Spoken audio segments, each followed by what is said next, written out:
Hi, you guys. It's Yaz, and today I got an interesting podcast for you.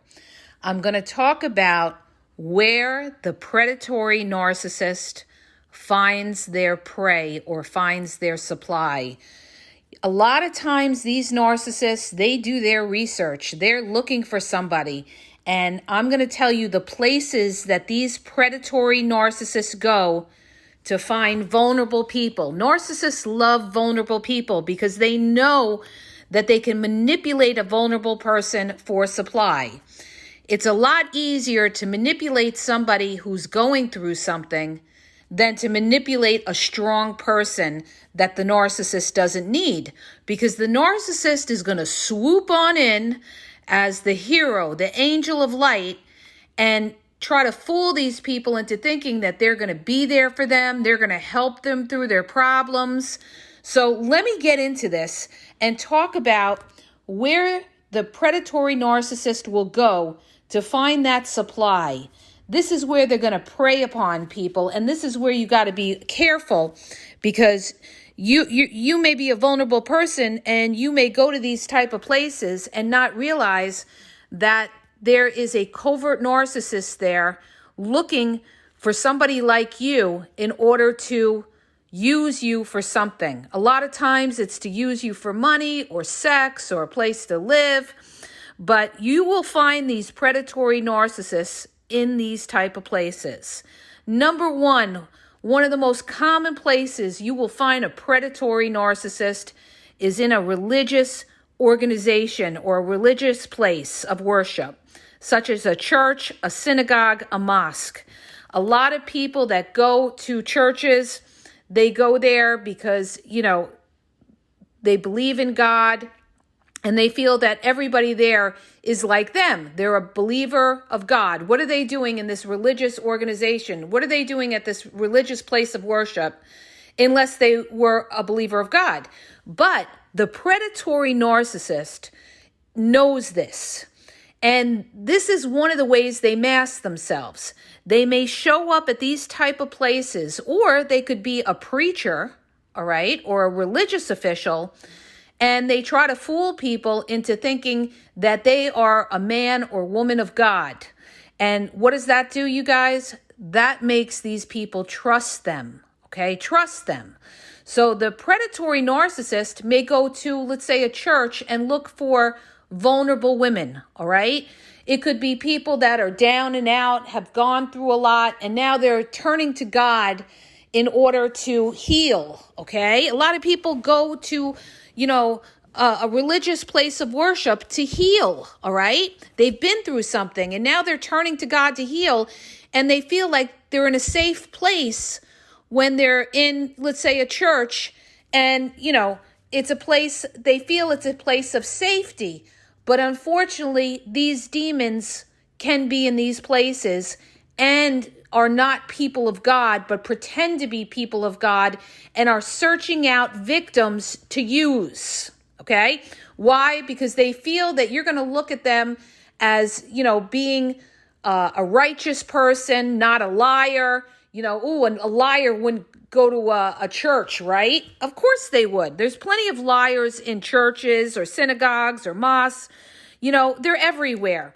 So churches is one big place that a predatory narcissist would go to look for somebody vulnerable. And then they'll try to mirror that person, pretend, oh, I'm a person of God too. Oh, I got the Bible app on my phone and I pray all the time, okay? And people think, because they saw them here in church, they must be. Why would they be coming to church if they weren't? Well, they're coming to church because they may be looking for rich men, rich women, and this is the place where they would find them in some instances. Now, moving along, where's another place that predatory narcissists love to find their prey? At AA meetings, Alcoholic Anonymous meetings, and drug rehabs. You would be surprised how many narcissists go to these type of meetings, again, looking for the vulnerable, looking for the weak, and looking to use them, all right? Now they know what their vulnerability is. Let's say it's alcohol. They have a drinking addiction. A predatory narcissist would love to deal with somebody that they can manipulate with alcohol, all right? They may even tempt them with alcohol and try to break them, all right, because they may be looking to use them for something.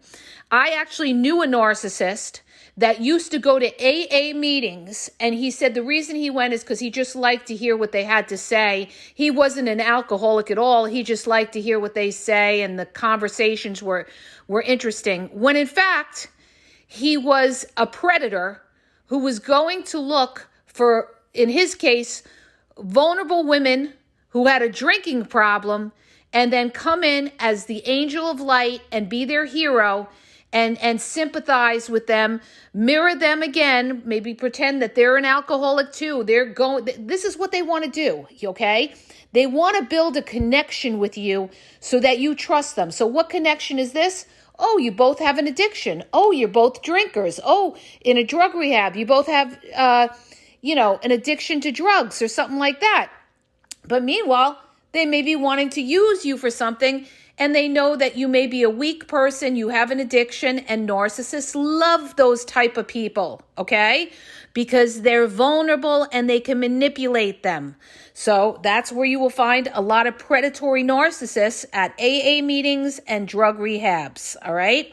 Next, I'm going to bring up another place where you will find predatory narcissists out looking for their prey, okay? And I've actually experienced this, okay?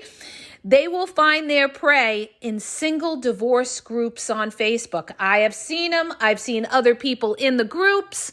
And if you belong to some of those single divorced groups on Facebook, let's say you belong to a divorce group in a certain city, right? You will have predatory narcissists that are in that group, maybe hunting out women or hunting out men that, again, are looking for love, looking for companionship. And a lot of them were in the groups. As a matter of fact, it was funny because some of the people would say, oh, watch out for this one, watch out for that one. They're going to inbox you here. They're going to inbox you there. There was one woman, there was a guy that I knew in one of the groups. He was always posting in the group, right? And then there was this other girl who was a very, attractive, over 40, divorced, single female, right? And she went out on a date with him. He totally love bombed her, totally love bombed her. And he went out on a date with her. And then after that, he just blocked her across the board. And there was like this war going on in the single, divorce group. It was like everybody knew like what was going on. He basically went in, he looked for single divorced women, right? And then he would love bomb them. And he pretend like, oh, he's not like the other guys and everything. This is what they love to say. Oh, I'm not like these other guys. Or if it's a female, I'm not like these other women, right? You can go both ways. And then he went out on a date with her. I don't know what happened, okay, because they weren't allowed to post it. Matter of fact, some of their comments got banned by the moderator, okay, because they were going at it. But the bottom line is he was in the group. He was not looking for any kind of relationship, and he was pretending to look for a relationship in order to fool her. So you will find these predators in these single divorce groups, and a lot of people join them. A lot of people that have been married, divorced, there's a lot of divorce groups on Facebook, or a lot of, divorce groups, singles with kids groups and stuff like that.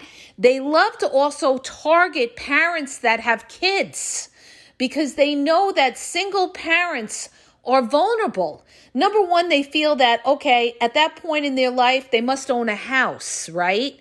They might have been married, they have a house, they're a little bit more established in life. And what better target than a person who's divorced with kids, who's vulnerable? Then the narcissist is going to come in.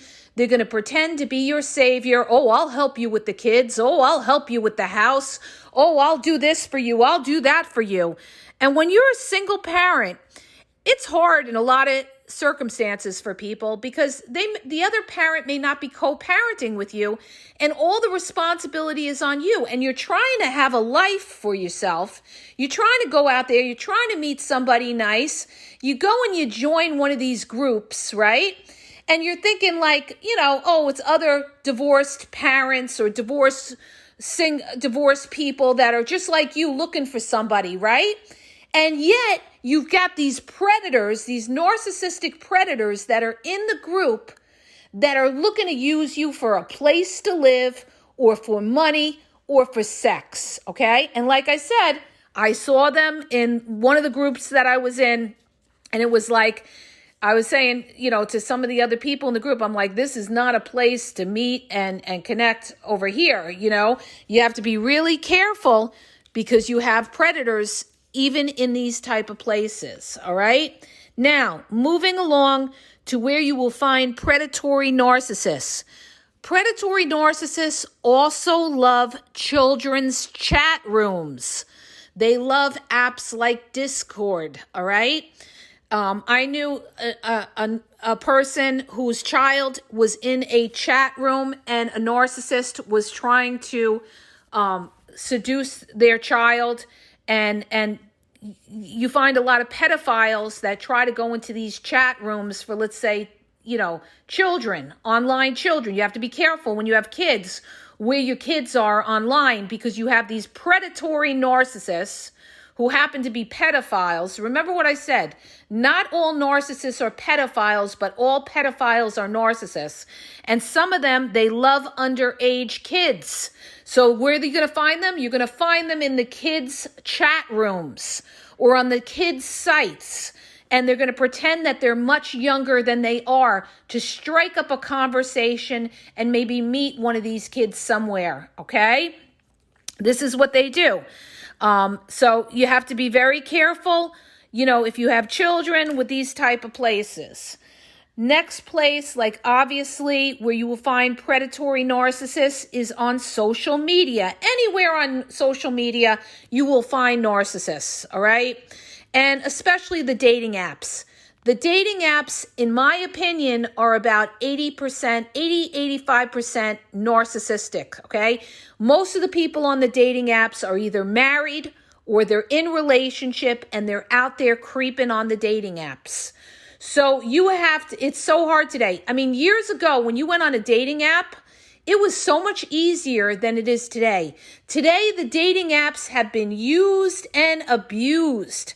And most of the good people, the sincere people, got off them because they said, they got disgusted because it was people looking for money, looking for a place to stay, looking to use them for something. Oh, can you give me, I had guy friends on the dating apps where they would be asking them, even the first time they were talking to them, oh, can you buy me a prepaid card? I can't pay my phone bill. Or you have also, you have a lot of people out there, escorts on there, prostitutes on there, and they're hooking off the app, okay? So you will find them on all these dating apps. And, you have to be careful today because, like I said, it's not the same thing that it used to be. Now, another place that another person that narcissists will target, a predatory narcissist will target is a nanny or a maid, okay? A nanny or a maid. Let's say you hire a maid or a nanny to watch your kids because you go to work. You have to watch, if you're married to a narcissist, they're going to hit on your nanny or maid. That's what they're going to do. They're going to hit on your if she's halfway attractive or she's young, they're going to hit on her. That's a given. That is a given. That's why it's so funny because a good friend of mine, her sister is a doctor and her sister's husband is a lawyer, and they hired a nanny, and she told me, she made sure that the nanny that she hired was not attractive at all. Not attractive at all. It was funny because they knew, why give that temptation? Not that her husband was necessarily narcissistic, but rather she didn't even want to take that chance But see, if you're dealing with a narcissist and you ever hire a nanny or maid, they will be flirting with them, making passes with them. How many times do we see this, you guys? How many times do we see affairs going on with nannies and maids? Or if it's the female, then she's, having affairs with the workmen in her house, the electrician, the plumber, this and that. Like nothing is off limit to the narcissist. So a predatory narcissist will go after the help, okay? They'll go after the help wherever, especially close to home. They love it. They love it. And they would especially love to have an affair, let's say with a nanny or maid and have sex in your bed or something. It's like what I talked about in my podcast I did 2 days ago about the taboo things that narcissists do, all right? So a predatory narcissist is going to go after a nanny, a maid, a helper guy, a handyman, somebody around. It could be a female narcissist that has something to do, goes after the handyman because she's lonely, because she feels her husband doesn't give her enough attention. She starts flirting with the handyman. They're having an affair in the house while the husband's at work, right? All right, you guys. Next place that predatory narcissists go after, okay? Now, this one, oh my gosh. Ooh, this one you guys are going to die on, all right? They love to go after widow and widowers, all right? Widow and widowers. Sorry, I can't talk this morning, all right? I have like a little bit of a cold going on.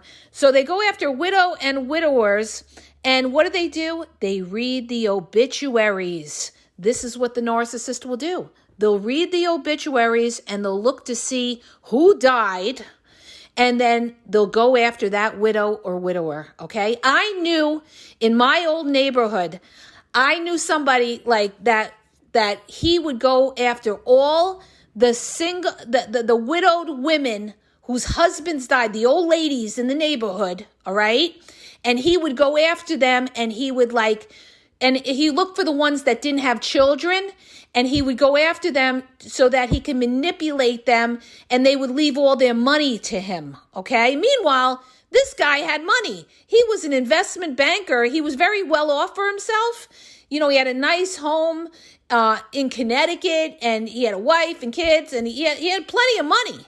But he was greedy. So he used to go to the old neighborhood, and he used to look for these women that had money that were widows, and he would love bomb them. He would do things for them. He would go to the store. He'd go shopping for them. He'd help them out, and they'd say, "Oh, he's so wonderful. He's so wonderful." But he always targeted the ones with no kids, because then he figured the money would get left to him. See, if they had kids, they normally would leave it to their kids, but he would go to the ones that were really alone.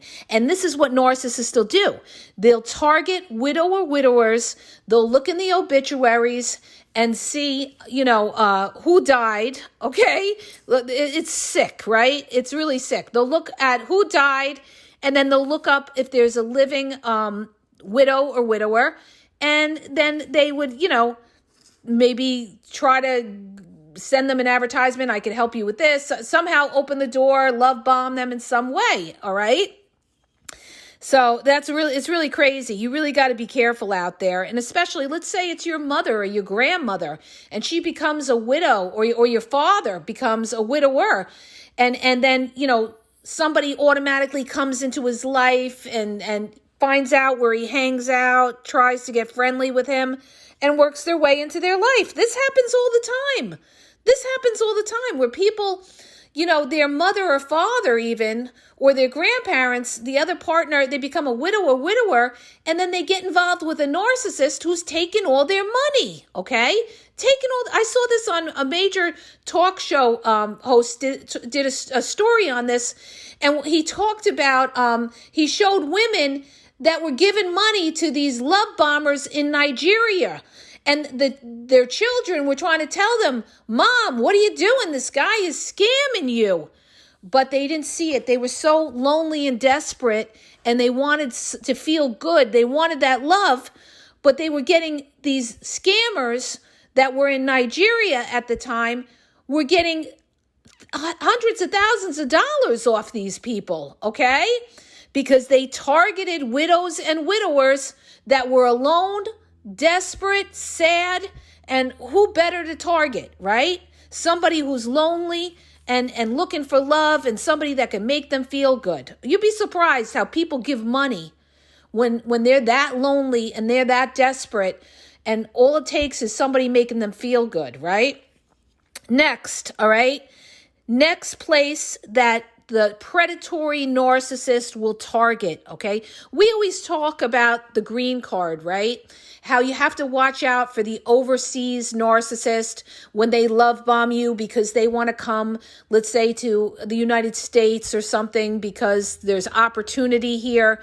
But you also have the predatory narcissist who's looking for somebody overseas, maybe from somebody from a third world country that they feel, oh, like you could get a guy that might be looking for a woman, let's say in the Philippines or another place. And he figures, well, they're more submissive. I'm going to go for an overseas wife, or the Ukraine or something like that. I'm going to go for an overseas wife because she'll be more submissive. She won't be like these big mouth American women, right? Meanwhile, they're in for a rude awakening because sometimes they're taken for a ride because they underestimate people. This is what the narcissist does. They underestimate people.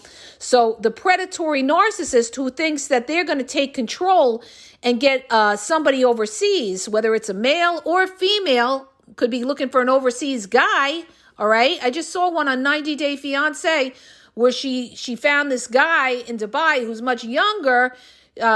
She's thinking like, oh, he's going to, fill all her dreams. And meanwhile, this younger guy is taking her for a ride. Okay. So it could be narcissist up against narcissist. So a lot of predatory narcissists could be targeting people overseas in order to control them. But in the end, sometimes they get played because they're the ones who get played. All right. Because the person tried to pretend they were dismissive and all this. And meanwhile, once they come to this country, they're the ones who start to take the control. Okay.